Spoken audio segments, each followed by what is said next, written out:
北约史上最大规模军演来了，将有4.1万士兵参与，另外还有50余艘军舰与数个战机中队。这次军演已经不局限于假想敌了，而是着眼于全面战争进行的兵力准备，其中既有地面作战体系，也有海空力量的联合部队，甚至还将进行战术核打击的模拟。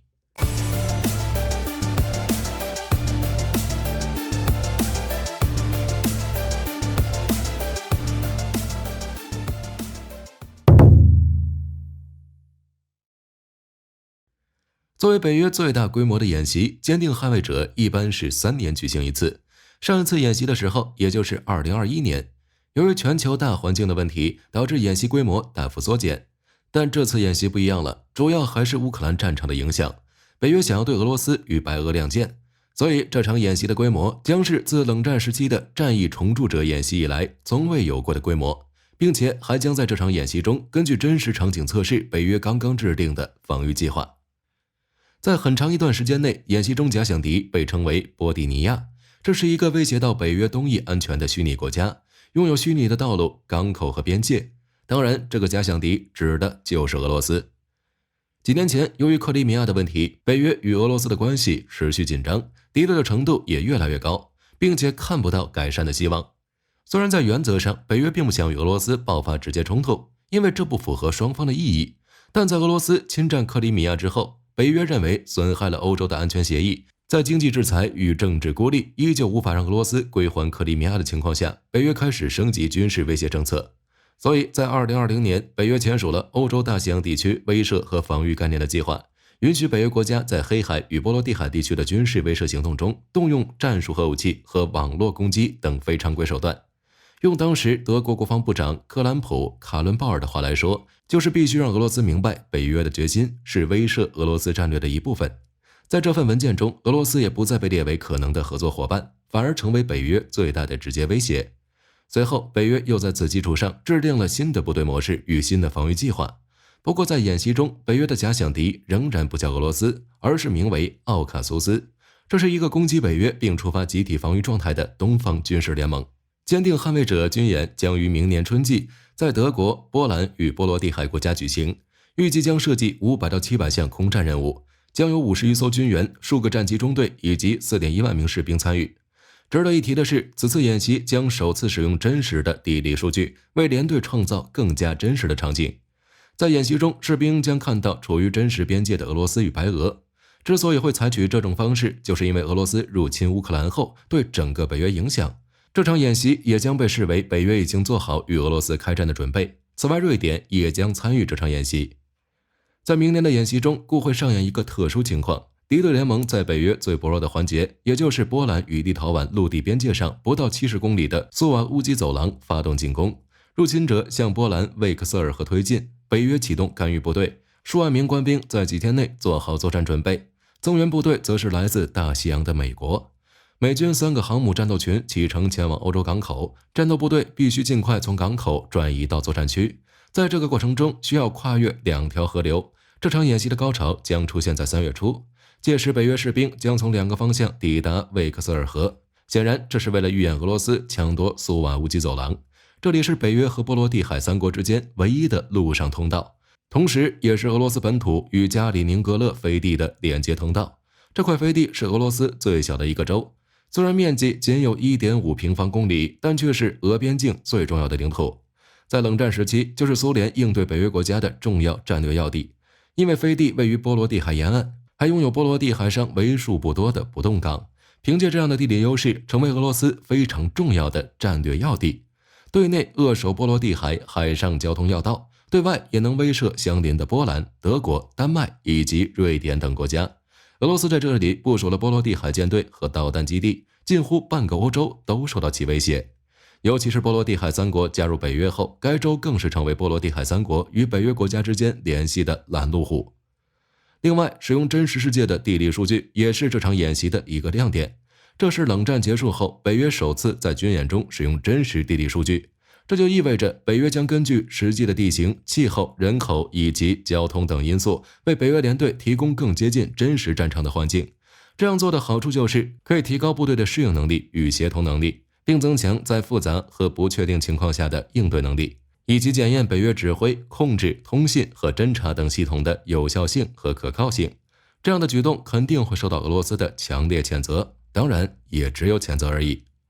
策划这场军事演习预计需要数月时间，至少要与北约15名以上指挥官和32个国家进行协调。另外，北约将借助这场演习强化成员国之间的凝聚力与信任。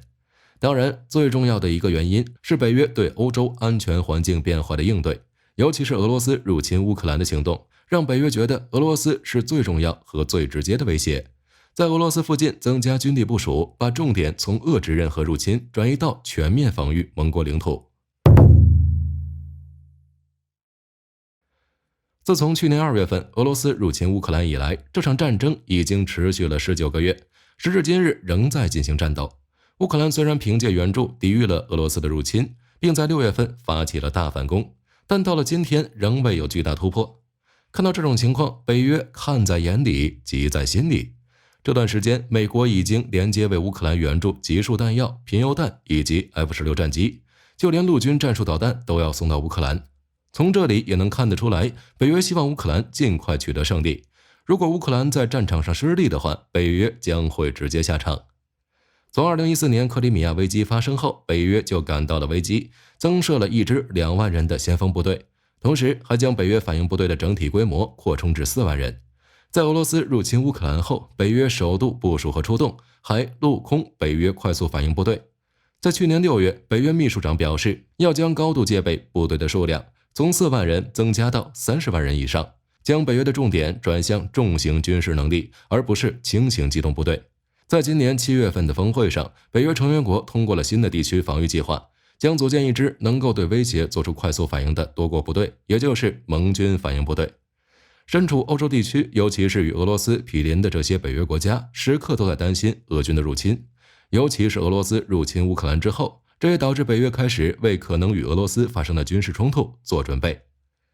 北约反应部队的士兵由多国派兵组成，包含海陆空三军和特种部队，并实施轮换制度。比如在草创阶段，北约反应部队共有9000名军人，来自14个成员国，人数最多的国家是西班牙，有2200人，其次是法国的1700人和德国1100人。捷克和波兰进驻人数最少，只有60人和20人。美国暂时派遣300人，其他各国凑足3620人。之后用3年才慢慢补充完2.5万的编制。而如今的30万人是从2022年4万人扩编而来。由于俄乌冲突的发生，北约的首要任务变成了保护东翼安全，不仅强调反应部队数千兵力前往东翼成员国以增强防御力量，而且还要求扩充东翼的军力，将反应部队规模扩至旅级。如立陶宛4万编制时，规模只有1600人。而到了今年3月6日，德国防长皮斯托留斯在访问驻立陶宛德军特遣队时就表示，立陶宛已经开始建设接收5000人组成的旅和装甲车所需的基础设施，且德国方面表示愿意指挥立陶宛作战旅，且作为北约增强在立陶宛前沿存在的一部分。德国准备在原有1000名编入立陶宛铁狼步兵旅的基础上，增加至5000至6000名军人。斯洛伐克也同样如此，武装部队规模也从2022年的约 1.4 万增加到 2.2 万人。